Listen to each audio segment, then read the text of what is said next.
Hello everyone, welcome back to my channel create cosm things. I hope आप सब बहुत अच्छे होंगे।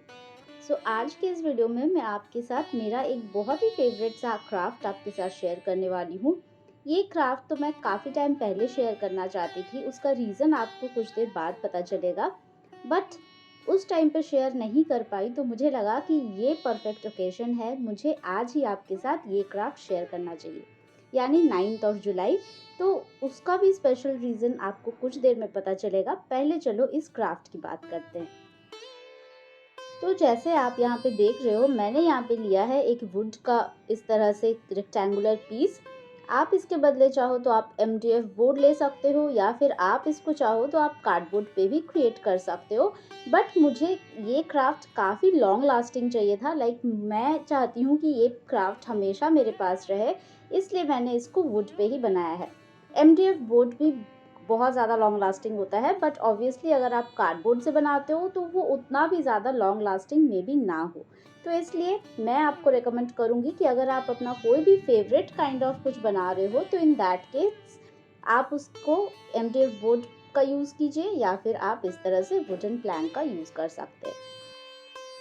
अब यहाँ पे आपने देखा कि मैंने मोल्डेड क्ले को मिक्स किया है, तो उसमें जो रेजिन एंड हार्डनर आता है उसको इक्वल प्रोपोर्शन में आपको मिक्स करना है।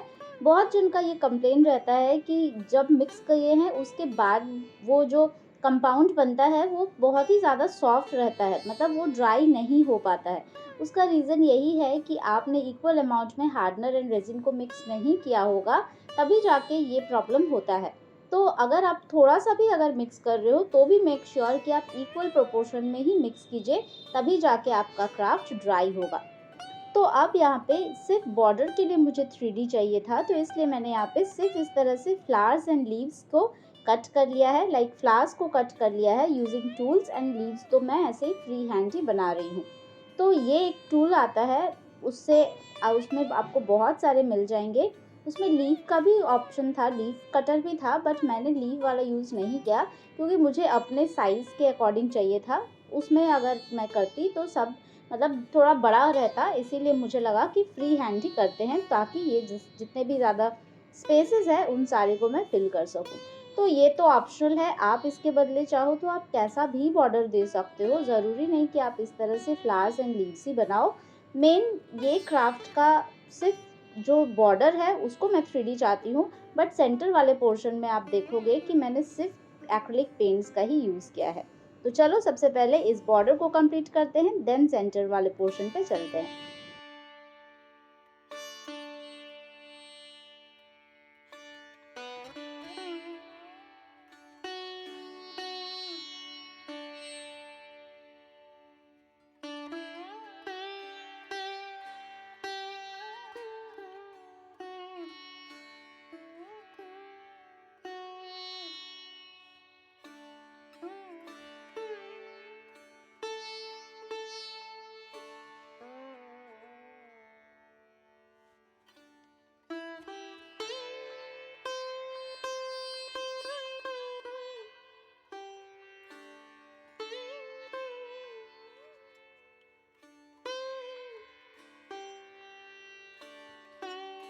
अब जब ये मोल्डेड वाला पोर्शन बहुत अच्छे से ड्राई हो गया है, 1 to 2 आवर्स में ही ये ड्राई हो गया था। अब इसके बाद इसके ऊपर मैं अप्लाई कर रही हूँ जेसो। ये बहुत ही इम्पॉर्टेंट है, आपके बेस को आपको जेसो से अच्छे से प्राइम करना है, सो दैट अगर आपका बेस अच्छे से प्राइमर नहीं किया हुआ रहेगा तो आप एक्रिलिक पेंट्स भी आपका अच्छे से नहीं चढ़ेगा। स्पेशली जब आप वुड पे अगर काम करते हो, तो वो कुछ टाइम के बाद देखना कि वो सोक करने लगता है। तो इसलिए आपको हमेशा ही पहले बेस को बहुत अच्छे से प्राइमर करना है, एंड देन उसके बाद आप अपना डिज़ाइंस उसमें कर सकते हो। तो अब आपको यहाँ पे पता चल गया होगा कि मैं क्या बना रही हूँ। तो यस, मैं यहाँ पे आज बनाने वाली हूँ जगन्नाथ जी की पेंटिंग, जिसमें मैं उनके साथ, जैसा आपने पूरी जगन्नाथ में देखा होगा, या फिर कहीं के भी अगर आप जगन्नाथ मंदिर में देखे होंगे या फोटोज़ में देखा होगा, तो हमेशा जगन्नाथ जी अपने भाई और बहन के साथ ही आते हैं। तो यहाँ पे मैंने इसलिए जगन्नाथ जी के साथ मैंने बलभद्र उनके भाई और सुभद्रा जी उनकी बहन, इन दोनों का भी पिक्चर यहाँ पे बनाया है।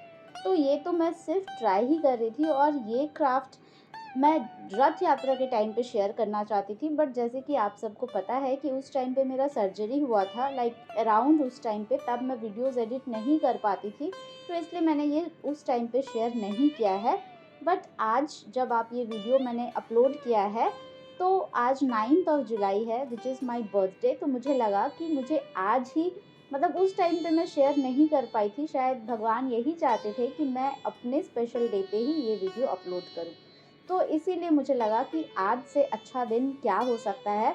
आज से अगेन मेरे लाइफ का एक और ईयर स्टार्ट होने वाला है, तो मुझे लगा कि आज ही के दिन मुझे इनकी पेंटिंग या इनसे रिलेटेड कुछ क्राफ्ट शेयर करना चाहिए, बिकॉज़ मैं ये भगवान को बहुत ज़्यादा मानती हूँ। और जिनको, मतलब और भी बहुत जन है, लाइक जो उड़ीसा से हैं स्पेशली, या फिर जो बंगाल से हैं, वो भी जगन्नाथ जी को बहुत ज़्यादा मानते हैं।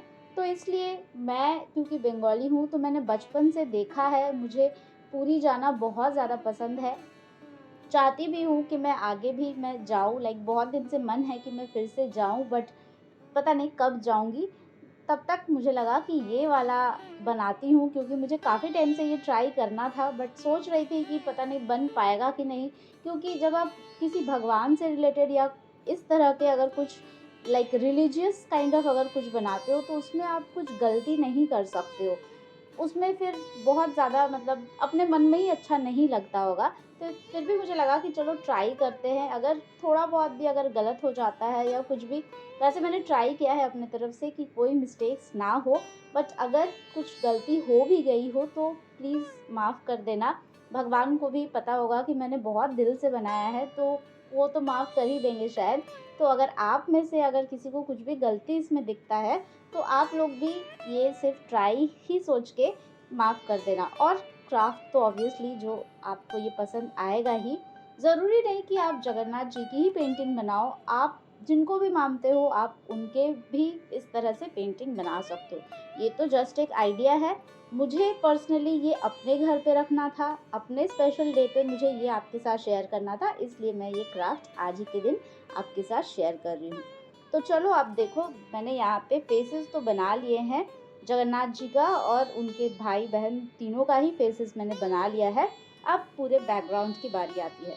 तो सबसे पहले मैंने ये जितने भी फ्लावर्स एंड लीव्स है, इन सारे को मैंने ब्लैक एक्रिलिक पेंट से पेंट किया है, क्योंकि जब आप ब्लैक के ऊपर अगर आप पेंट करते हो, लाइक डिफरेंट कलर्स यूज़ करते हो, उसका इफ़ेक्ट बिल्कुल अलग आता है। और अगर आप डायरेक्टली वाइट लाइक बेस के ऊपर अगर आप पेंट करते हो, तो उसका इफ़ेक्ट अलग आता है। मुझे इस तरह का इफ़ेक्ट चाहिए था, तो मैंने ब्लैक के ऊपर किया। अगेन ये ऑप्शनल है, आप चाहो तो आप डायरेक्टली वाइट के ऊपर भी कर सकते हो। एंड ये बैकग्राउंड के लिए मुझे लगा कि थोड़ा डार्क ही अच्छा लगेगा, सो दैट सारे चीज़ बहुत पॉपअप होके आए, लाइक फेसेस भी बहुत पॉपअप होके आए, एंड साइड के जो ये बॉर्डर है ये भी बहुत ज़्यादा पॉपअप होके आए। तो अब चलो धीरे धीरे इसको कंप्लीट करते हैं। आई होप अभी तक आपको ये आइडिया पसंद आ रहा होगा, और अगर पसंद आ रहा है तो लाइक भी ज़रूर कर देना, ये सोच के कि ये एक फर्स्ट ट्राई है। आगे भी मेरा मन है कि मैं और भी बहुत सारे जगन्नाथ जी के डिफरेंट फेसेस, डिफरेंट मीडियम्स पे मैं ट्राई करूँ, तो वो सारे ट्राई करती हूँ, तो डेफिनेटली आपके साथ तो वो शेयर करूँगी ही।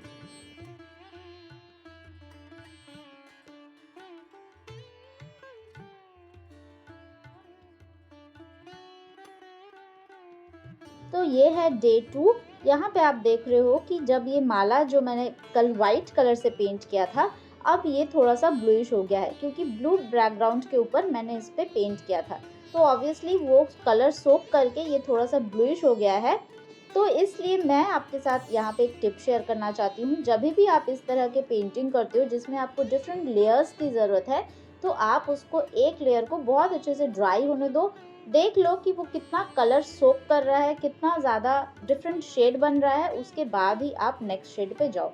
तो यहाँ पे क्योंकि माला में तो डिफरेंट फ्लावर्स होते हैं, तो इसलिए ये थोड़ा-सा ब्लूइश के ऊपर अगेन मैंने थोड़ा-सा व्हाइट कर दिया, थोड़ा-सा पिंक, थोड़ा-सा येलो, ये सारे शेड्स मैंने ऐड किया, सो दैट ये थोड़ा-सा नेचुरल माला इस तरह से फ्लावर्स वाले लगे। एंड उसके बाद ये जो साइड वाला भी बॉर्डर्स था, जिसमें मैंने कल आपने देखा कि मैंने रेड एंड ग्रीन कलर से लीव्स को एंड रेड कलर से फ्लावर्स को किया था। अब मुझे उसका शेड थोड़ा-सा डिफरेंट चाहिए था, तो मैंने यहाँ पे पिंक शेड दिया। एंड जब वो भी बहुत अच्छे से ड्राई हो गया है, तो सारे फ्लावर्स के जो बॉर्डर्स है, उस पे मैं सिंपली थोड़ा सा वाइट कलर लेके एक ड्राई ब्रश के हेल्प से इस तरह से फ्लावर्स के बॉर्डर बना दूंगी, सो दैट ये फ्लावर्स का एक अलग ही शेड निकल के आए।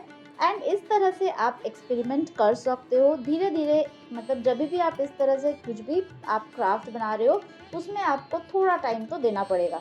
तो ये क्राफ्ट क्रिएट करने में मुझे 2.5 डेज लग गए थे। एंड यहाँ पे आप जो वार्निश देख रहे हो ये मैंने अगेन आफ्टर 2 डेज किया था। तो टोटल आप सोच सकते हो कि 2.5 डेज बनाने में लगा एंड उसके कुछ दिन बाद आप इस पे वार्निश कर सकते हो। तो आप ज़रूर बताना कि आपको ये क्राफ्ट कैसा लगा। मुझे तो बहुत ज़्यादा सेटिस्फैक्शन हुआ ये क्रिएट करके। मैं चाहती थी कि रथ यात्रा के दिन मैं इस पे मतलब और थोड़ा सा ये वाले क्राफ्ट को थोड़ा अच्छे से स्टाइल करूं, बट रथ यात्रा से पहले ही मुझे आ जाना पड़ा क्योंकि मेरा सर्जरी होने वाला था। बट अगेन जब मैं बैंगलोर वापस जाऊंगी तो डेफिनेटली मैं ये वाले को और अच्छे से आपके साथ स्टाइल करके इंस्टाग्राम पे शेयर करूंगी। तो अगर आप इंस्टाग्राम पे फॉलो नहीं करते तो वहाँ पे भी जाके फॉलो कर देना और कमेंट सेक्शन में ज़रूर बताना कि आपको ये क्राफ्ट कैसा लगा। तो चलो मैं मिलती हूँ आपसे मेरे अगले वीडियो में with another few interesting crafts. तब तक के लिए एज आई ऑलवेज से take care of yourself and happy crafting. Also जय जगन्नाथ।